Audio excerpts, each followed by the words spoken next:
Hello दोस्तों। तो आज मेरे साथ मेरे सीनियर है आईआईटी दिल्ली से, जो कि आईआईटी दिल्ली से एमटेक किए थे और उसके बाद उन्होंने आरएफआईसी में 3 साल से जॉब कर रहे हैं कॉलकॉम में। और अभी वो साथ में पार्ट टाइम पीएचडी भी स्टार्ट किए हैं आईआईटी खड़गपुर से। तो आज हमें जानने को मौका मिलेगा कि कैसे जॉब के साथ हम पीएचडी कर सकते हैं। तो वेलकम सर मेरे चैनल पे।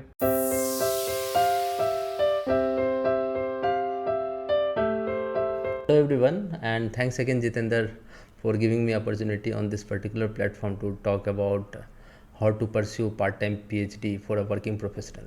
या welcome again sir. And sir सबसे पहले हम ये जानना चाहेंगे कि पार्ट टाइम पीएचडी हम क्यों करें। मतलब हमारी जॉब अच्छी खासी चल रही है, सैलरी अच्छी आ रही है, तो फिर से हम पीएचडी करने क्यों जाएं। मतलब मोटिवेशन क्या होना चाहिए। और सबसे पहले मैं ये जानना चाहूँगा आपका क्या मोटिवेशन था। मेरा गोल जो है बहुत शुरू से क्लियर था। ठीक है, मतलब मुझे पीएचडी करनी थी। बट मैं जब जॉब लग गई, ठीक है, फिर मैं सोचा जो मैं पहले जाता हूँ, ठीक है, जॉब को एक्सप्लोर करता हूँ, वहाँ पे देखता हूँ लर्निंग अपॉर्चुनिटी कितनी रहती है। उसके अकॉर्डिंग मैं डिसाइड करूँगा जो मुझे फुल टाइम करना है या फिर पार्ट टाइम पीएचडी करना है। तो फिर मैं जब अपना जॉब ज्वाइन किया तो वहाँ पे मेरे लिए लर्निंग अपॉर्चुनिटी अच्छी थी। और मतलब मुझे नया कुछ सीखने को मिल रहा था, मुझे थोड़ा बहुत रिसर्च करने का भी अपॉर्चुनिटी मिल रहा था।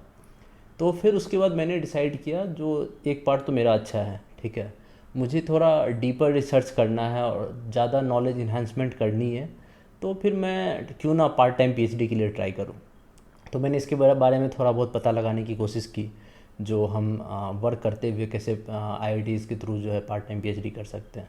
तो यहाँ पे एक प्लस पॉइंट ये रहेगा जो मैं अपने करियर में भी ग्रो कर रहा हूँ, और साथ में मैं एक एकेडमी से जुड़ के, ठीक है, वहाँ से भी जो है मैं अपने नॉलेज को बहुत ज़्यादा इन्हांस कर सकता हूँ। और साथ में जब आप एक पीएचडी डिग्री होल्डर हो जाओगे तो उसके बहुत सारे बेनिफिट्स हैं। जैसे आपको ग्रोथ अपॉर्चुनिटी बहुत अच्छी मिलेगी एज़ कम्पेयर टू अगर सिर्फ मेरे पास मास्टर्स है, ठीक है, नॉलेज इन्हेंसमेंट जो है ट्रिमेंडस रहेगा। तो ये सब सारी चीज़ें थी जिससे मैं बहुत ज़्यादा इंस्पायर्ड था जो मुझे करनी है। तो सर जैसे कि अब मैं जॉब कर रहा हूँ, तो आपका तो मैंने समझा कि आपको बहुत इंटरेस्ट था।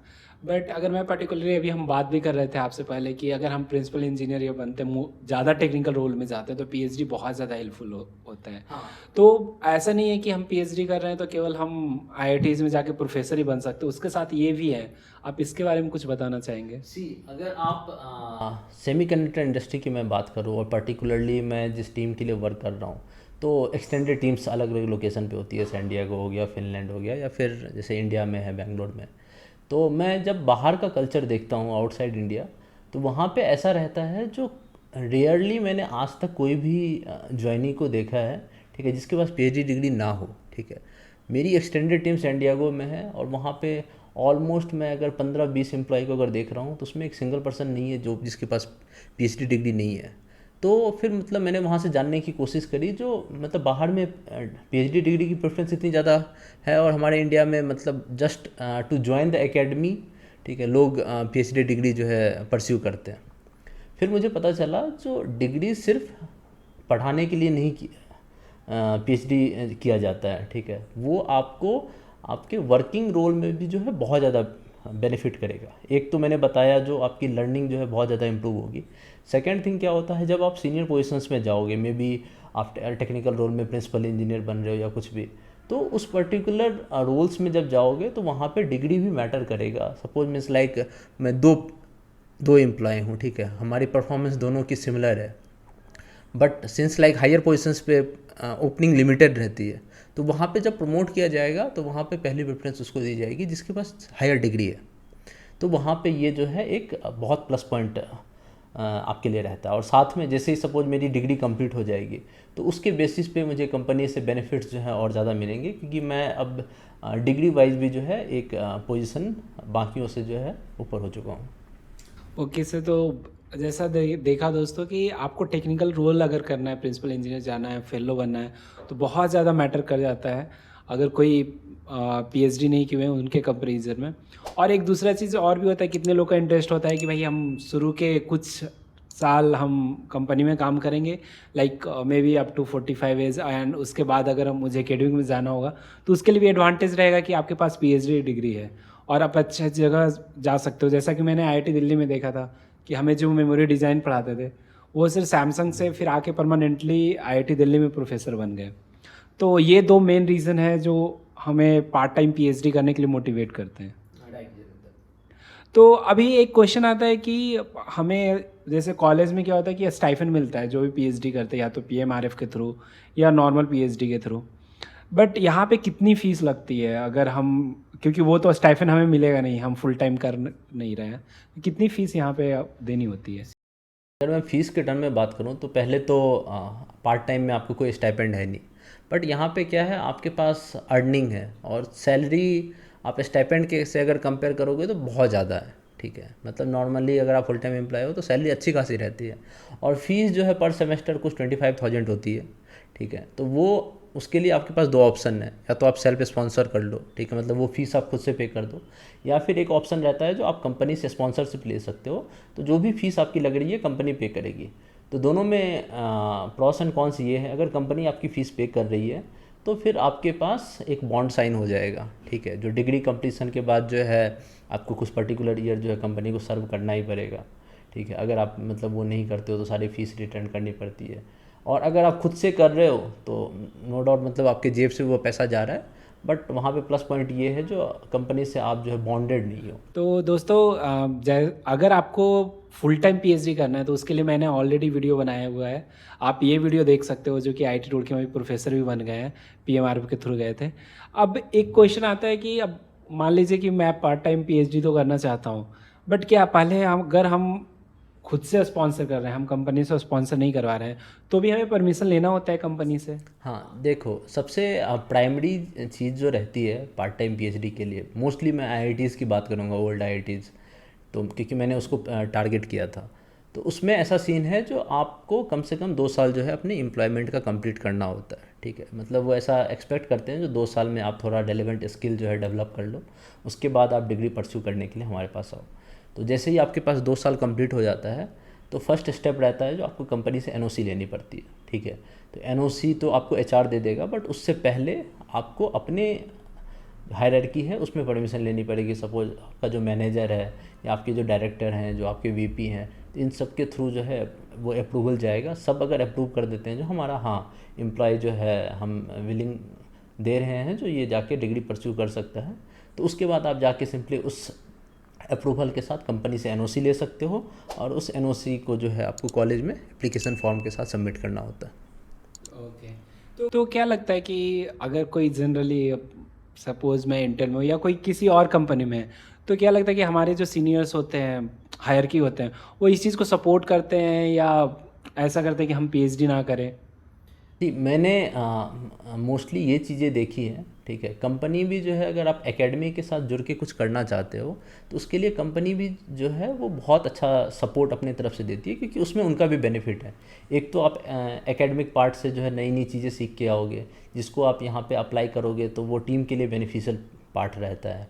ठीक है, और एक कॉलेज के थ्रू जो है कोलैबोरेशन डेवलप होता है। सपोज मीन्स लाइक अगर वहाँ पे कुछ पोटेंशियल कैंडिडेट्स रहते हैं तो उनकी इन्फॉर्मेशन जो है टीम्स के पास रहती है, तो हायरिंग प्रोसेस में भी वो एक बेनिफिट रहता है। प्रोफेसर्स से जो है लिंक डेवलप होता है, तो ये सब चीज़ें जो बेनिफिट टीम को भी होता है। तो मोस्टली मैं देखा हूँ अभी तक तो जो ये अप्रूवल मिल जाता है, और वो भी इनकरेज करते हैं जो आप अगर कुछ अच्छा पढ़ना चाहते हो। जनरली बहुत सारे इंडस्ट्रीज़ में सीन ऐसा रहता है जो मास्टर्स भी करने जाते हैं। सपोज अगर आप बीटेक करके जा रहे हो, ठीक है, तो उसके बाद जॉब के साथ साथ वो मास्टर्स के लिए भी मतलब वहाँ पे अपॉर्चुनिटी होती है। तो ऐसे पीएचडी जनरली बहुत कम लोग करते हैं, but still they will highly encourage you. वो तो ये तो बहुत ही अच्छी बात है कि इतना ज़्यादा इनकरेज करते हैं। और जैसा कि आपने बोला कि हाँ, मेरे भी इंटेल में कुछ कलीग्स हैं जो बीटेक करके आए थे, फिर वो लोग बिट्स पिलानी से एमटेक कर रहे थे और वो भी इंटेल ही स्पॉन्सर कर रही थी। तो ये तभी हो पा रहा है जब हमारी जो कंपनी है वो भी हमें सपोर्ट कर रही है ऐसा करने के लिए। तो अब क्या है कि हम पार्ट टाइम करते हैं, तो एक तो आपने बोल दिया कि कंपनी में ऐसे अप्लाई करना है, लेकिन हमें कॉलेज में कैसे अप्लाई करना होता है और क्या प्रोसीजर होता है सिलेक्शन का वहाँ पे? देखो फर्स्ट मैं अभी आईआईटी खड़गपुर में मेरा एडमिशन हुआ, तो मैं ज़्यादा डिटेल्ड प्रोसेस उसके बारे में बताता हूँ। ठीक है, क्योंकि मेरा वहाँ पे मैं फाइनली सेलेक्ट हुआ तो मुझे एंड तक का प्रोसेस पता है। तो जो रिटन एग्ज़ाम और इंटरव्यू होता है, ठीक है, और वो दोनों प्रोसेस जो है वो रेगुलर कैंडिडेट के लिए जैसे रहता है वैसा ही आपके लिए रहता है। तो मेरा इनिशियली ऐसा रहा, जो मैंने पहले प्रोफेसर से कांटेक्ट किया। प्रोफेसर से कांटेक्ट होने के बाद मैंने रिसर्च प्रपोजल प्रिपेयर किया। कंपनी से एनओसी तो ले ही लिया था, तो रिसर्च प्रपोजल और एनओसी के साथ मैंने एप्लीकेशन फॉर्म फिल किया। उसके बाद फिर मेरा शॉर्ट लिस्टिंग हुआ अलग अलग डिपार्टमेंट से, और मेरे पास रिटन एग्ज़ाम और इंटरव्यू के लिए फ़िज़िकल मुझे जाके करना था, तो उसके लिए कॉल आया। तो मैं कैंपस जाके रिटन एग्ज़ाम में बैठा। उसमें कुछ आई थिंक 20 क्वेश्चंस थे, and all are subjective, and syllabus जो है कंप्लीट गेट सिलेबस था। तो आपके जितने भी सब्जेक्ट्स है, इधर कम्युनिकेशन, सिग्नल सिस्टम, ईएमएफटी, तो जितने भी कंट्रोल सिस्टम, सारे सब्जेक्ट्स, एनालॉग सर्किट्स हो गए या डिजिटल, सारे सब्जेक्ट से जो है सब्जेक्टिव क्वेश्चंस थे। तो सब्जेक्टिव क्वेश्चंस के बेसिस पे एग्ज़ाम हुआ। एग्ज़ाम के बाद written result and then interview process. तो मैंने जो खड़गपुर में इंटरव्यू प्रोसेस के थ्रू जो मैं गुज़रा, तो मेरा लाइफ का वो one of the best experience था इंटरव्यू का। तो वहाँ पे मतलब मैं सिनेरियो बताता हूँ, अलग अलग पैनल्स थे। तो मैं जिस पैनल में गया था, तो ऐसे क्लासरूम रहता है। क्लासरूम में 8 से 10 प्रोफेसर जो हैं, जहाँ पे स्टूडेंट्स बैठते हैं वहाँ पे प्रोफेसर्स बैठे रहते हैं। आपको बोर्ड पे जाना होता है, ठीक है, इधर चौक या मार्कर के साथ, एंड वहाँ से क्वेश्चंस जो है बैक टू बैक आते रहते हैं, और प्रॉपर आपको बोर्ड पे सॉल्व करके, ठीक है, उनके सामने एट द इंस्टेंट जो है दिखाना रहता है। कॉपीज़ में ऐसा रहता है जहाँ चलो थोड़ा रफ वर्क कर दिया या ऐसा कुछ, बट वहाँ पे ऐसा है जो थ्रू आउट है, ठीक है, आइदर आप ओरली एक्सप्लेन करो या फिर ड्रॉ करके या जो भी सॉल्व करके है वो आप बताओ। तो मेरा वो एक्सपीरियंस जो है काफ़ी अच्छा रहा। मैंने ऑलमोस्ट 95% आंसर किया, तो मैं बहुत ज़्यादा कॉन्फिडेंट था। ओके। तो जैसा कि आपने बताया कि अगर कोई रेगुलर करता है और पार्ट टाइम करता है, दोनों का प्रोसीजर सेम होता है, बट आपको ऐसा लगता है कि जो रेगुलर करते हैं और आप कर रहे हो, तो वो जो कंपनी में काम कर रहे हैं उसको थोड़ा ज़्यादा प्रेफरेंस देते हैं, ऐसा आपको कुछ फील हुआ वहाँ पे? प्रेफरेंस वाइज तो ऐसा रहता है, जो दोनों कैटेगरी अलग रहती है। रेगुलर कैटेगरी अलग हो गया, और पार्ट टाइम पीएचडी कैटेगरी ही अलग रहता है। तो प्रेफरेंस वाइज तो ऐसा नहीं रहता, जो मतलब जब कैटेगरी ही अलग है तो हम वहाँ पे प्रेफरेंस चूज़ नहीं कर सकते। तो उसमें डिफाइंड सीट्स होती हैं, मुझे किस कैटेगरी में कितनी सीट्स लेनी है, तो इसके अकॉर्डिंग जो है फिर वो जो बेस्ट कैंडिडेट्स होते हैं उनको फिर सेलेक्ट करते हैं। हम अभी बैंगलोर में रह रहे हैं और आईआईसी बैंगलोर काफ़ी नज़दीक है, तो हम तो आईआईसी बैंगलोर जाके क्लास भी कर सकते थे, बट आप खड़गपुर इतना दूर गए हो, फ्लाइट की भी प्राइसेस बहुत ज़्यादा होते हैं, तो ऐसा आपने चूज़ क्यों किया, आईआईसी बैंगलोर क्यों नहीं?